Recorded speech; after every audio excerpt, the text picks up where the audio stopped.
As soon as the day dawned, Vibhishan went to the king. He had thought deeply over the matter and had come to a decision. His brother's welfare demanded that he should somehow seek to convert and save him.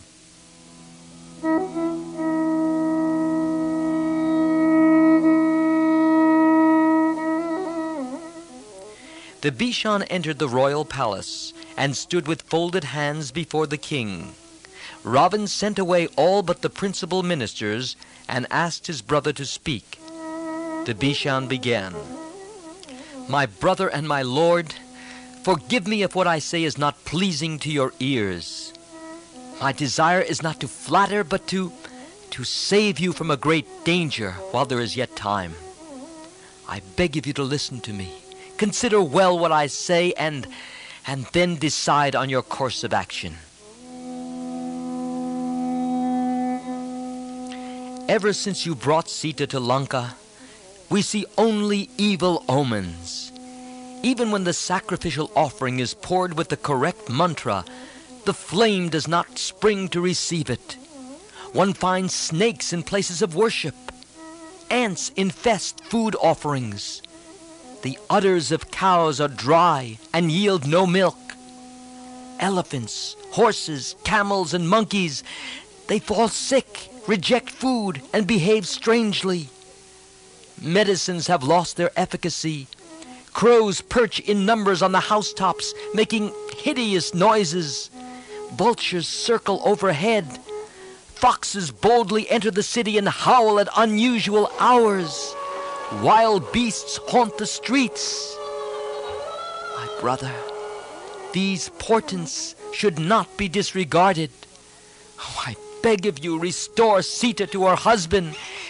It is only since her coming here that these omens are noticed, as you can verify by asking others. Why should we, who have so much to lose, needlessly incur anyone's enmity? Let us restore Sita to her people and live happily."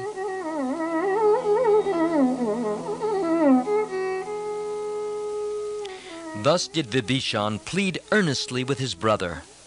But Ravana exclaimed, "Never! Never! Let there be no talk here of Sita being returned to her people. I do not think much of this enemy. I see nothing to be afraid of. Now you may go, go!" Though he spoke thus, and was obstinate, Ravana had no peace of mind. Sita had not yielded to him, and his own near kinsmen disapproved of his conduct. He was agitated, but putting on an air of confidence and unconcern, he summoned the council again. Lust and injured vanity kept him from the straight path, but he found some consolation in taking counsel from others.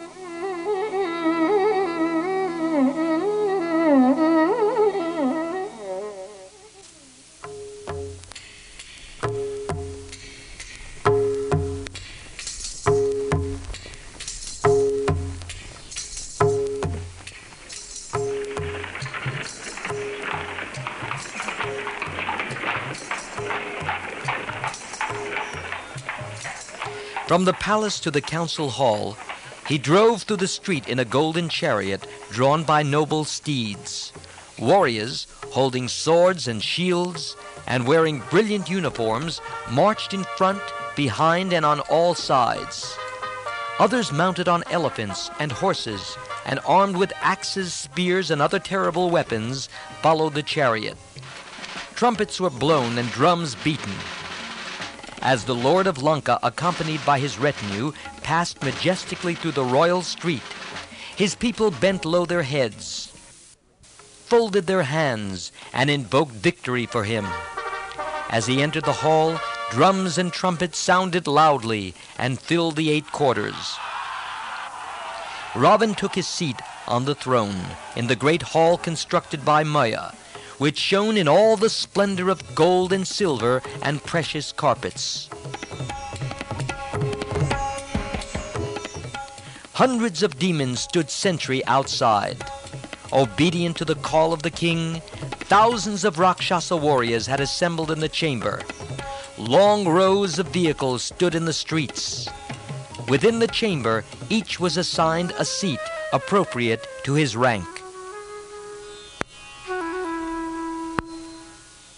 Priests and chanters of the Vedas came in hundreds, and after receiving tokens of respect from the king, were seated in the hall. Vibhishan, Suk, Prahasta, and others bowed before the king and sat in their respective places. Devoted officers thronged the hall, all brave and efficient, and waiting to fulfill the commands of their king. The air was heavy with rich perfume. The assembly equaled Indra's in splendor, and everyone felt that momentous decisions were to be taken. Ravana broke the hushed, expectant silence of the great assembly in a voice deep and resonant as thunder. He said, "You are strong, brave, and skilled in the arts of peace and war. You can find a way out of every difficulty. Never so far has your advice miscarried. And so, once again, I seek your counsel. You know well what I have done.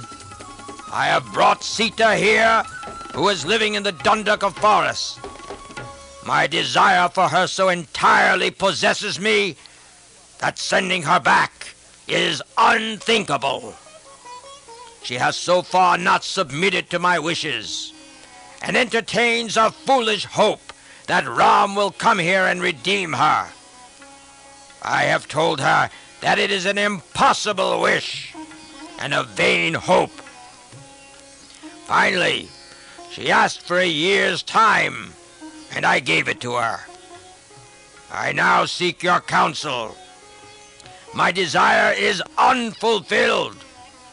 I can never agree to sending Sita back and begging forgiveness from Ram. Till now, neither you, my great warriors, nor I have known defeat in battle. True, a big monkey somehow contrived to cross the sea and wrought some mischief here. But hard indeed will it be for Ram and the Vanar army to cross the sea and come here. And even if they did come, why should we fear? What chance have they against us? On the other side of the sea, Ram, Lakshman, Sugriv, and the Vanars are encamped. I want you to think about how we can slay Ram and Lakshman. I should have summoned the council earlier, but my brother Kumbhakan was in his long period of sleep, so I waited till he woke up." Thus spoke Ravana, blinded by lust, hiding his real anxiety, and mixing a little falsehood with truth. For Sita had not asked for a year's time.